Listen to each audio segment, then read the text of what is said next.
The earth, the air, the fire, the water, return, return, return, return. The earth, the air, the fire, the water, return, return, return, return. The earth, the air, the fire, the water, return, return, return, return. The earth, the air, the fire, the water, return, return, return, return. Earth, the air, the fire, the water, return, return, return, return. The earth, the air, the fire, the water, return, return, return, return. The earth, the air, the fire, the water, return, return, return, return. Earth, the air, the fire, the water, return, return, return. Good morning, good morning, good morning. Welcome to the virtual manifestation of the First Unitarian Church of Hamilton. Whoever you are, whomever you love, you are welcome in this worship space. We gather in this moment. Let us acknowledge that the history of what we call Canada includes the regretful and tragic treatment of the Aboriginal peoples, who were careful stewards of the land when the first settlers arrived. Those of us who are not Indigenous people benefit from that history. As we acknowledge the historical and current colonial presence here, let us commit to healing the harm and being in right relations with the Indigenous peoples from whom the land was taken. We acknowledge our need to address racism that has led and continues to lead to violent deaths of Blacks and Indigenous people. And we acknowledge that anti-Black racism and settler colonialism create and perpetuate inequalities, injustices, poverty, and exclusion in Canadian society. We commit ourselves to becoming an anti-racist faith community dedicated to equity and racial justice. Our goal in this congregation is to extend our hearts in welcome to whomever you may be. We are connected through our desire to live out our ideals of peace, love, and equity. We are here to love one another and encourage each other in our spiritual growth. Our chalice is a reminder of the light and hope of our faith. We light it each time we gather to remind us of the sacredness of our time together. As Victoria lights the chalice, I invite everyone to recite our unison chalice lighting words. May this flame be our light of friendship and love.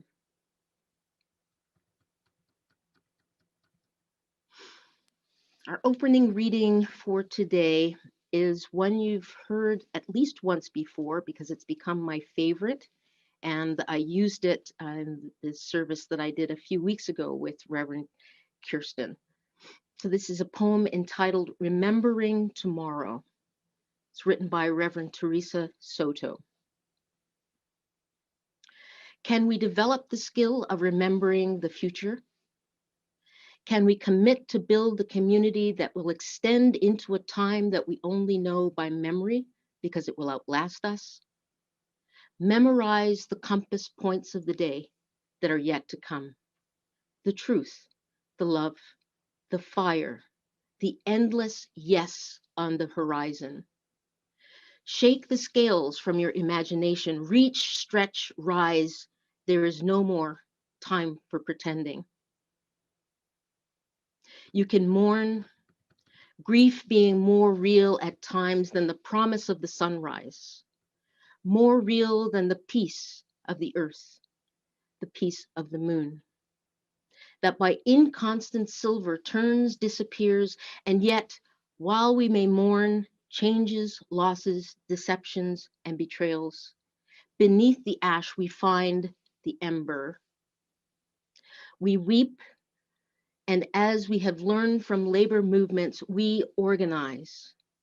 Remember the day toward which we gather, the tomorrow towards which we advance. It is with your actions today that you engage that muscle memory, that sense of smell, the ragged velvet feel of a day that you have never lived. It is also your day. Remember it well. These words of reflection are entitled A Prayer for Living Intention by Joseph M. Cherry. If we have any hope of transforming the world and changing ourselves, we must be bold enough to step into our discomfort, brave enough to forgive ourselves and others. May we as a people of faith be granted the strength to be so bold, so brave, and so loving. I invite you to take some time for reflection. It may be a bumpy ride coming up, so take this time to center yourselves.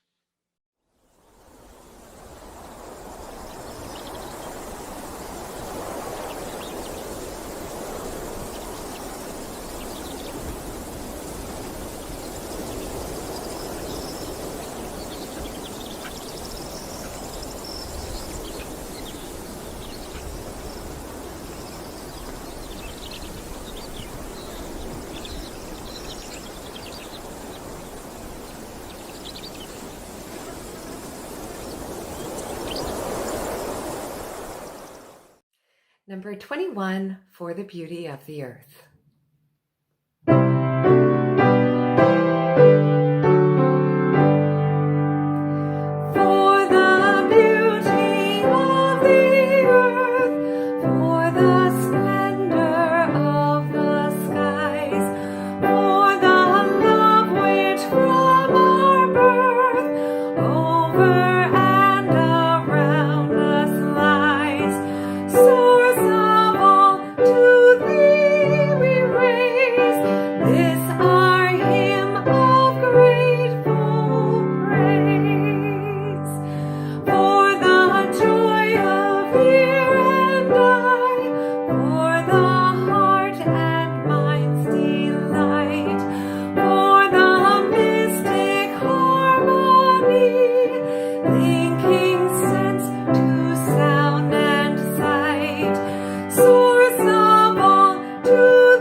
Our story for all ages this morning is Say Something by Peter H. Reynolds.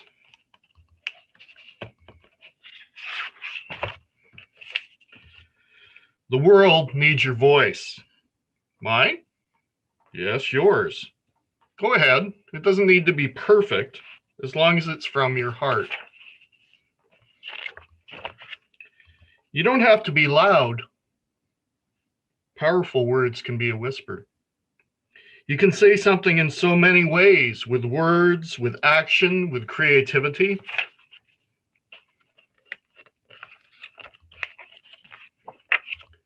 If you see someone lonely, say something by just being there for them.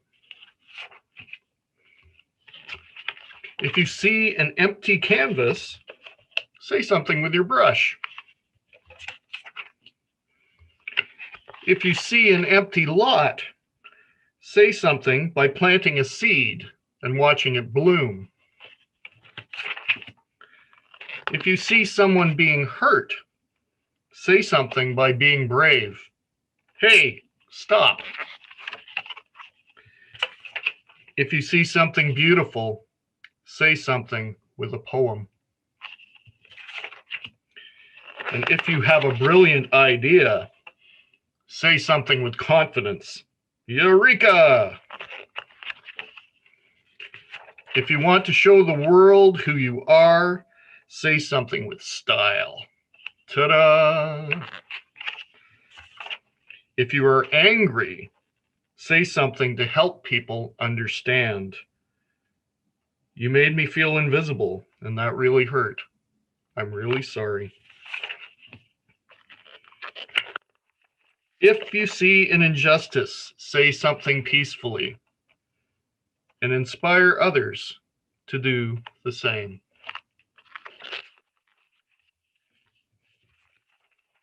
Sometimes you'll say something and no one will be listening, but keep saying what is in your heart and you will find someone who listens.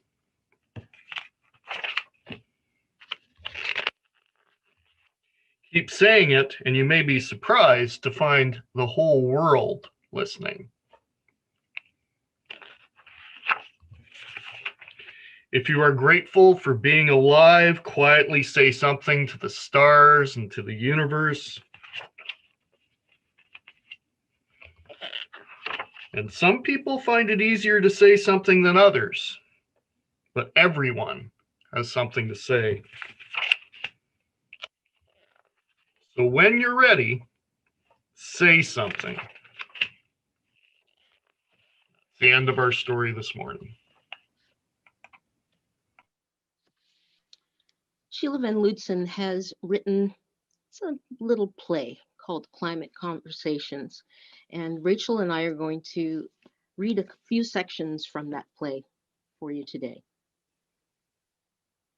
Dry, so dry, the land we farm for generations is rutted like rivers, but no water flows through them, jagged claws that ravage the once fertile soil. Burning, burning. Our land is on fire. Animals, trees, homes ablaze. Days so hot we suffocate. No relief at night. Mother Nature's revenge for our blindness to her pain. I've heard there are young people taking to the streets, raising their hands and voices, demonstrating for climate justice. They say, we're rising. My generation is rising for the planet on the streets, in the parks, at the seats of power. We won't back down. In 2019, the documentary There's Something in the Water premiered at TIFF, Toronto International Film Festival. Produced by actor Ellen Page, the documentary exposed the shameful history and devastating effects of environmental racism in Nova Scotia. Although the result of a toxic cluster of industrial and governmental policies and practices,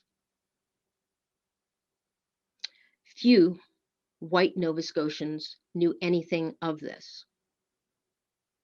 Most Black and Indigenous Nova Scotians did. Parents like Pages lived just miles away from the scene of crimes against the environment and against Black and Indigenous people, but they knew nothing of it. Environmental racism is a problem. In Canada, your postal code determines your health. So we know that where you live has bearing on your well-being. Indigenous and Black communities are the ones that tend to be located near hazardous sites. When we got here, they decided they were going to put a dump where everything went. There was body parts, there was food, animals, anything and everything. There were concerns about the impact on the environment. That's what our community smells like. In one view, in one instant, you'll realize why we are here. How environmental racism has affected this community. It's killing us. This lady's husband died of cancer. All the family that lived in this house died of cancer. This man has cancer. Who knows which of our water? The trust has been broken through several governments. Talk to us! Step back or you're going to get arrested. You are poisoning our water. It's just another example of their disregard for our rights. They're doing it, and they're not even tricking us. They're just doing it now. Canada is not a nation, it's a corporation. And it's time for it to stop. The bottom line is that we're sick of being sick. We hope to heal from all this. To truly achieve an equitable, fair, and greener future, we must defend Black lives and our climate future together. Environmental racism is the condition, is the problem of disproportionate exposure of Indigenous communities, Black communities, other communities of color to environmental burdens, to pollutants and contaminants. But it's also about the slow response by government, right, to address these issues. What we know is that where you live has bearing on your well-being. In Canada, your postal code determines your health. So we know that certain communities are less healthy because of where they live. Most African Nova Scotians live in historical African Nova Scotian communities, which are rural communities, and many of them are near landfills. And we know Indigenous communities as well are the ones that tend to be disproportionately located near to these hazardous sites. When you're living in out-of-the-way, invisible communities that often lack a voice, that are invisible to government, then often your voice isn't heard. You have to look at environmental racism within the context of the history of Nova Scotia, within the context of colonialism in Nova Scotia and Canada. There is a reluctance, a hesitance in Canada to name racism. Racism embeds itself into all of our social structures, and in Canada, we tend to steer clear of that. Racism and environmental racism have real impacts on the ground with respect to these particular communities. It has impacted Black and Indigenous communities socially, economically, and politically. When you look at particular communities as not being worthy, of having no humanity, of not being valuable, which is how we typically think of non-white peoples, then it makes sense in many ways that you're not going to respond in the similar way as you would with a white community, because these communities don't mean anything to you, to individuals. So I think there's a detachment, is if you're not taking time to meet communities and get a sense of their priorities, their experiences, their challenges will never get written into environmental policy. It requires that you listen to these communities, and that's typically what's not happening. Naomi Klein says in On Fire, The Case for the Green New Deal, "We have been trained to see our issues in silos. They never belonged there. When one tugs at a single thing in nature, one finds it attached to the rest of the world." That quote's by John Muir. And Kanuli Sarawi says, "We either win this war to save our land, or we will be exterminated because we have nowhere else to run to." Pre-pollution, what we now know is Boat Harbor was called Oseg. Oseg means the other room. It was the place that our community members ran to when the Indian agents used to come to collect kids. They used to run to Oseg. So Oseg, and one of our elders says it so eloquently one time, was like a parent to them. They protected them. They fed them when they were hungry. You know, they kept shelter, you know. And when the mill came along in 1965 and started their very intentful plan to infiltrate our land and our Oseg, all that was taken away. All that was taken away. In 1965, the Scott Paper Company wanted to build a pulp and paper mill in Nova Scotia. They knew exactly where they wanted to go, the town of Pictou. It was their consultant, Dr. John Bates, who had selected the site a few years earlier. This is what he proposed: that Scott Paper build a kraft pulp mill. The waste for the mill would be piped under Pictou Harbor and dumped into Boat Harbor. Eventually, the industrial waste would make its way into the ocean. By the time this was proposed, Dr. Bates was no longer a consultant for Scott. He had become the head of the Nova Scotia Water Authority. Everything was in place for a very lucrative deal between Scott Paper and the province of Nova Scotia. The government agreed to look after the waste from the mill and began buying up land in the area. The only problem was the Indians, who lived on the edge of Boat Harbor. The Water Authority had approached my grandfather, was chief at the time, and the council, and said, yeah, well, we want to bring this mill here. Yeah, don't worry about, everything's going to be great. It'll be a freshwater lake. It's not going to impact, anything. There was documented concerns about, the impact on the environment, the impact on their fisheries. So they were, raising the concerns, as our leadership, have done for decades. So once they found out that we were, worried about these things, we'll just, we'll take them on a trip. They went and they took my grandfather and another councillor, Martin Sapir, to a place in New Brunswick, which wasn't even a treatment facility similar to the one that they were building. Mr. Wigglesworth come down, took us up St. John's or Lancaster, whatever you want to call it, pulp mill up there. Yeah. And he showed us that there was no discolor in the water, no odor. He showed you there was no discolor in the water. Discolor in the water. There's no odor or anything coming out of that pulp mill. The smoke here is from the pulp mill in St. John. But the Indians were never taken there. All they were shown was a water treatment plant for domestic sewage a few miles away. That was, a facade in itself. And, spewed some lies to them, made them, try and understand that, it's not going to impact this. It's going to be a lake. You're still going to be able to enjoy it, recreation. You're still going to be able to do the things, that you want to do. And there were conditions. There were conditions in the agreement that were totally ignored. They wanted to know for sure, what's the impacts, and that was never followed through with. The only thing that was followed through with was $60,000. $60,000 back then to an oppressed community that's, been, suffering under the impacts of, residential school, and it was a lot. I can just imagine what was going through my grandfather's mind. I'm doing so, oh my God, the environment isn't going to be impacted. I feel for the county.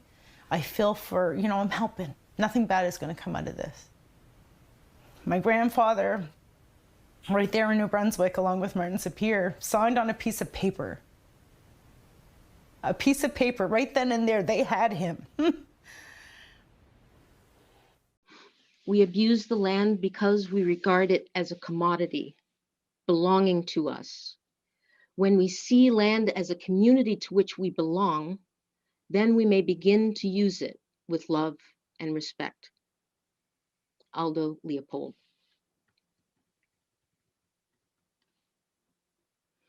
Unceasing rains drown our seeds, kill our cattle, wash away our homes.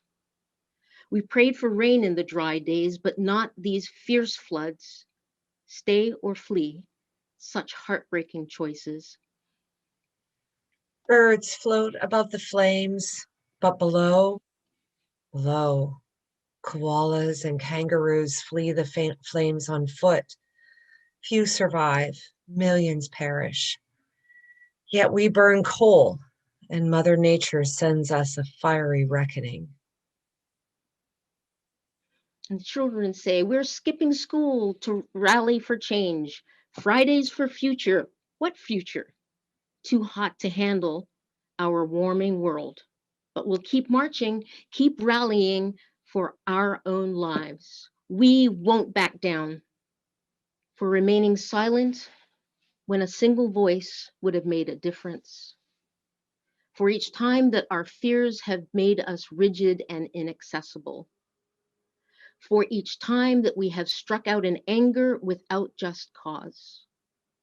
For each time that that our greed has blinded us to the needs of others, for the selfishness that sets us apart and alone, for falling short of the admonitions of the Spirit, for losing sight of our unity, for those and for so many acts, both evident and subtle, which have fueled the illusion of separateness. For all these things, we challenge ourselves and each other to do better. We commit ourselves to being better. When I first started in farming, I really thought I would be all alone out here in the woods because people told me that Black and brown folks don't want to farm if they have a choice. My name is Leah Penniman, and I am the farm manager and co-director at Soulfire Farm in Grafton, New York. Soulfire Farm is an Afro-Indigenous centered community farm that's dedicated to uprooting racism in the food system. When you look at who came up with a lot of the technology sustainable farmers use, like raised beds, cover crops, polycultures, compost, those have Afro-Indigenous roots. And so I think it's very important to uplift that it's very much an us thing as Black and brown folks to be engaged in the work of agriculture, the work of healing and repairing our relationship with the earth. Racism and white supremacy are really built into the DNA of the US food system, beginning with the genocidal theft of land from Native Americans, continuing with the kidnapping of my own ancestors from the shores of West Africa to do forced agricultural labor, and then maturing into its current form where farm management is actually among the whitest professions in the United States, and being a farm laborer is among the brownest. So one of our programs is the Solidarity Share doorstep delivery of fresh food to people who need it in the community. And we prioritize people impacted by incarceration, immigration policies, and other forms of state violence. We've established a program for aspiring Black and brown farmers. They come to the farm when it's not a pandemic for a week-long 50-hour course that covers everything from soil to harvest to marketing, as well as the beautiful ancestral practices we have of creating sustainable food systems. The federal government will define a high poverty area with no grocery stores as a food desert. We prefer the term food apartheid because there's nothing natural about a situation where your zip code is the #1 determiner of your life expectancy. We have a Soulfire in the City gardening program that builds raised bed boxes for families under food apartheid. So we're providing the lumber, the soil, the seeds, the plants, as well as a whole community of support to these aspiring gardeners. I feel really excited to be alive right now in this time of awakening and reckoning. The very same systems that lead to police brutality and mass incarceration are the systems that lead to food apartheid. But anything that can be created can also be undone. We can create a world where the land is shared, where everyone has access to food and clean water. I'm hopeful that this generation can work together to create a truly equitable society. The earth is our mother. We must take care of her. The earth is our mother. We must take care of her. This is my reclamation of my ancestral wisdom. The earth, it saved it for me, and I plant the seed.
The earth is our mother.